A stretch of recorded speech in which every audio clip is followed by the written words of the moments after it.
Welcome to lecture number 32 of microcontroller 8051 series. In this lecture, we will discuss on the time delay calculations which are normally needed when we write something like delay subroutine and all that in 8051. Actually, we can do it in embedded C as well later on, but we want to understand how delays are generated in 8051 using assembly, and later slowly we can go for C as well. See, first of all, as we know that in any microcontroller or in any microprocessor, we have something called as a code memory, right? Where we store the instructions. Instructions are actually stored in machine language. So whatever we write, move or add or sub, ultimately gets converted into machine language, the language of ones and zeros, and it is stored in some sort of code memory. For example, in 8051, we have ROM as a code memory. It may be EEPROM as well, but the instructions are stored in a ROM type of memory. Now, when microcontroller or microprocessor executes the program, actually it is fetching the instructions one by one from that type of memory. So you can see that there may be a control unit there in any microcontroller or microprocessor, and this control unit is actually fetching the instructions one by one from the memory. It may be code memory in case of microcontrollers. In microprocessors, normally we can have RAM as well. Anyway, it is a memory there, and in memory your program is stored and instructions are stored one after another. Okay, and it suppose it fetches the first instruction, understand it, and then executes it. This is what a cycle is actually. So instruction cycle means what? The time required to complete the certain instruction in 8051. Now, as all of you know that we have something called as extal pins where we connect the crystal and that will generate some sort of square wave, and with reference to that square wave every operation is synchronized. If you have studied digital electronics, you can find synchronized or synchronized type of circuits. You will find that timer, counter, whatever, they need some sort of square wave. And with reference to that square wave, operations are executed. Okay. So it depends on the frequency of the square wave, how fast your microprocessor or microcontroller is. Ultimately, it is decided by the internal digital electronics how much frequency it can accept. For example, in 8051, we have this type of extal1, extal2 pins where we can connect a crystal of a specific size. Okay, generally we connect a crystal of 12 megahertz or 11.0592 megahertz. This type of crystals we connect. It depends on microcontroller how much it allows actually. If a certain microcontroller allows a frequency of 24 megahertz maximum, so you cannot connect a crystal more than 24 megahertz. You can connect a crystal of lower frequency. In that case, the speed of operation will reduce. But every microcontroller, microprocessor has a limits to how much frequency it will work. Okay. So instruction cycle is what? Time required to complete the certain instructions. Now every instruction is synchronized.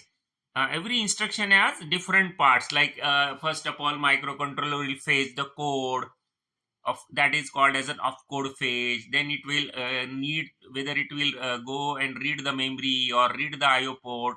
Accordingly, there may be standard machine cycles. Now machine cycle means what? Standard operation. That may be opcode fetch, memory read, memory write, IO read, IO write, etc. Okay. So you can say that in any instruction, there may be number of standard operations. Number of standard operations means number of machine cycles. It depends on the complexity, how much complex that your instruction is. According to that, there may be what? Number of machine cycles. Some instructions have one machine cycle, some instructions have two machine cycles, some may have four machine cycles depending upon the complexity. Now we are not going in very much detail of timing diagram here, but for now you just understand that instruction is there and instruction is made up of number of machine cycles. And for 8051, every machine cycle needs 12 CPU clocks. That is 12 T states. See, this is what we can say one T state, one clock.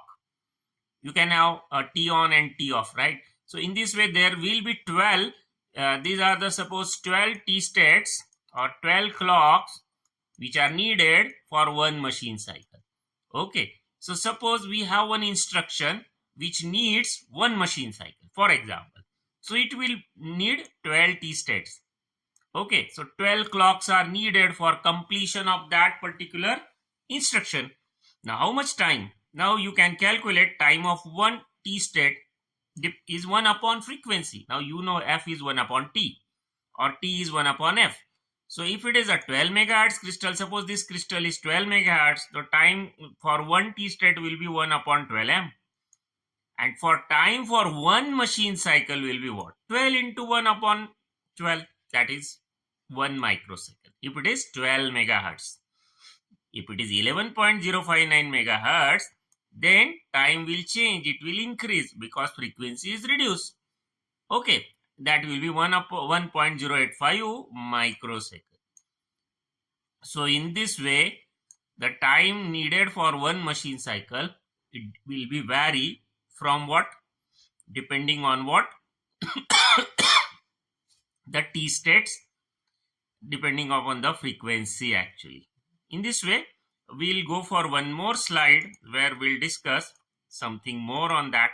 So these are commonly needed instructions in 8051 time delay routines and their standard machine cycles. This is what decided by who have designed the microcontroller. They have designed the complexity. They have designed different machine cycles needed. According to that, I have a table ready. You can refer the data sheet for more details. So here, suppose move rn comma hash data. This will need one machine cycle. That is, it will need 12 T states. That is, it will need 1 microsecond if clock is of 12 megahertz. Decrement rn will need one machine cycle. Accordingly, this is what the complete list is. Look at the MERL instruction. It is a complex instruction because there are number of tasks to be done. So it takes more time. I can say it takes a 4 machine cycle. So if 12 megahertz is the crystal, it will take 12 microsecond to complete. According to that. So maximum you can find generally 4 machine cycle, 1, 2, 4 depending on the complexity of the instruction is. Now, suppose I have written a simple subroutine. Now, what is subroutine? You can refer my previous lecture where we have discussed details on the subroutine. So, in subroutine, suppose in main program, you write something called as a lcall.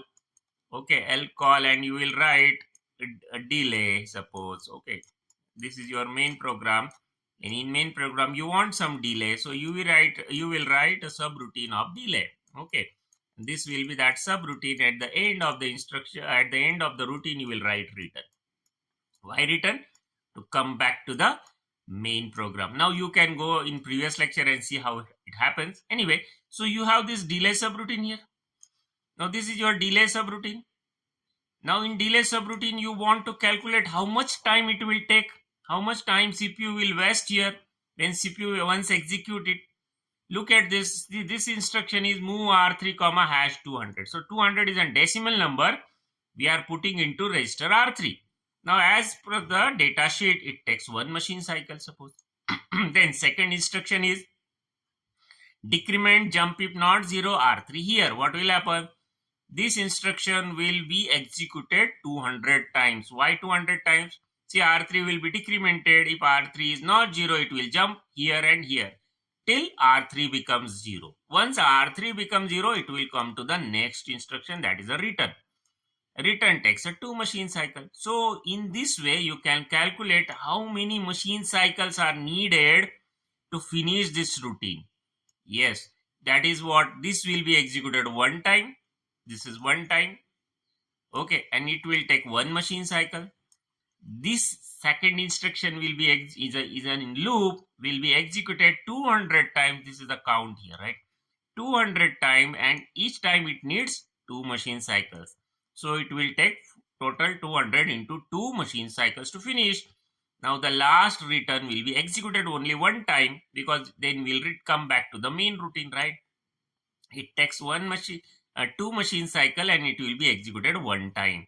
So this calculation is giving us a result 403. Okay, and 403 is what total number of machine cycles needed to execute this delay routine. Okay, now how much time? See, if your crystal is 12 megahertz, you can calculate it as 403 into 1 microsecond. That figure is 403 microseconds. In this way, when you call this delay routine from main program, CPU will waste how much time? 403 microsecond time will be wasted. You can change this time if you change this count. For how much maximum count you can put into R3? In hex it is FF, in decimal it is 255. So in this way you can increase the time. Yes, you can add some NOP instructions as well. We'll see one more simple code for that, you to adjust the time. Okay, so NOP is what? It is an instruction, will not perform any operation. It is just a wastage of time. So generally NOP is used in some delay programs just to finally adjust your time delay. So accordingly 403 microsecond is needed if your crystal is 12 megahertz. If your crystal is 11.0593 megahertz, what will happen? See, 403 is there, but it will be multiplied by 1.085 microsecond, because one machine cycle for this is actually this much time. So accordingly time will change, rather time will increase, because your frequency is decreased. In this way you can easily calculate how much time is needed for a particular delay routine or particular code to execute in 805. Now I have one more sample code here. Look at this sample code. What is happening here? This is some sort of delay subroutine maybe, and I am putting the immediate number in decimal 250 into R3 suppose. And there are some NOP instructions. As we discussed, NOP will not perform anything, just it will waste the CPU time. And here I am decrementing jump if not 0 R3. So this loop will go on how many times? 250 times. See, this will execute one time, but this loop instructions, whatever in the here loop, will be executed 250 times, and then return will be executed only one time. Once this R3 becomes 0, control will come to return, and return will execute only one time. So these are the machine cycle needed for each instruction from the data sheet. So you can calculate how many machine cycles. See, this 250 you can say will be see, first of all we'll discuss on what is happening for this, you can say, loop. So here loop, so you can see this will be 1 plus 1 plus 1 plus 1, and these are 2. So 1 plus 1 plus 1 plus 2, right? How many knobs? 4 knobs, and 2 for this DGNZ, right? So into 250. Why into 250? Because these are in the loop, they will be performed repeatedly. So it will be 250 times these many, that is something this many microseconds. Okay, assuming that crystal is 11.0592 megahertz. Now you will ask, why 11.0592 megahertz? There is a specific reason. We'll see when we'll discuss a serial communication. We want to adjust some standard baud rates like 9600 and all that. For that, this particular frequency is needed. That's why we are discussing on the crystal of 11.0592 megahertz. Now what is remaining? This will be executed only one time, and this will be also executed only one time. So total 3, you can say 2 for this and 1 for this outside the loop, that is 3 into 1.085, and that will be added with the prior figure. This is the prior figure. So total this much time will be needed to finish this particular, what you can say, loop or delay subroutine. You can change by adding some more knobs, or you can change by decreasing or increasing what immediate data you are transferring into R3 register. See, this is how we can calculate it. Sometimes there may be reverse possibility.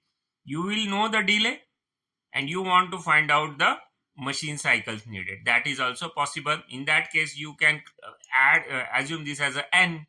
So you can put here n, right? And you will know the delay initially, and accordingly you can calculate the n, and then you will put that n in the program itself. That reverse engineering is also possible. That delay, generally it is the situation that delay is known and you need to find out the count. Now this is one more example, uh, and how we'll calculate the delay in case of nested loop. See, this is the flow chart where this we have already discussed in previous lecture, how to write a nested loop and all that. So you can see here that we have two registers, two counts, R1 and R2, and this loop is a inner loop and this is an outer loop. Okay, you can see the instructions related to that. When we want to put 10 as a decimal into R1, we'll write this. When we want to put 5 into R2, we'll write this. And here is the inner loop and here is the outer loop. See, this is suppose a related program in assembly language. Now you can see that this is a part of inner loop.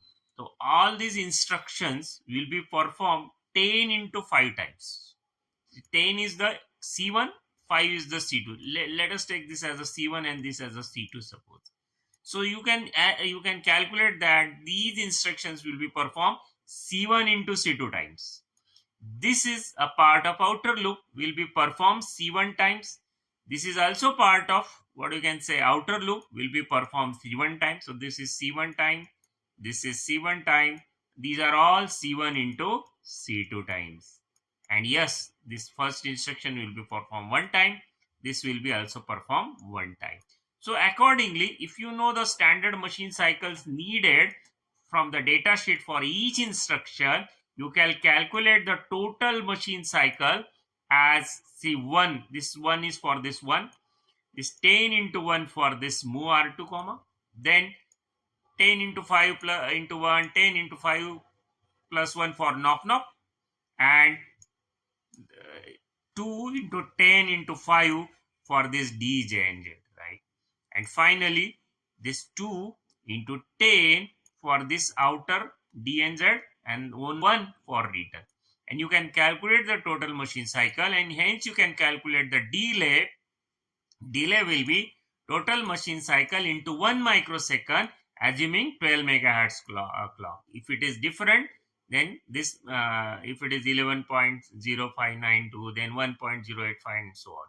So accordingly you can calculate delay. In general, you can take C1, C2 and calculate the values of C1 and C2, and finally you can, yes, you can add more knobs for fine tuning. This is about the nested loop calculations. Okay, yes, you can have number of loops. You can have you loop inside a loop and loop inside a loop, and you can adjust the delay. Yes, maximum here you can put 255. Here also you can put 255 because it is an 8-bit register. Okay, so this is how we can calculate. So we'll finish this. Thanks for watching.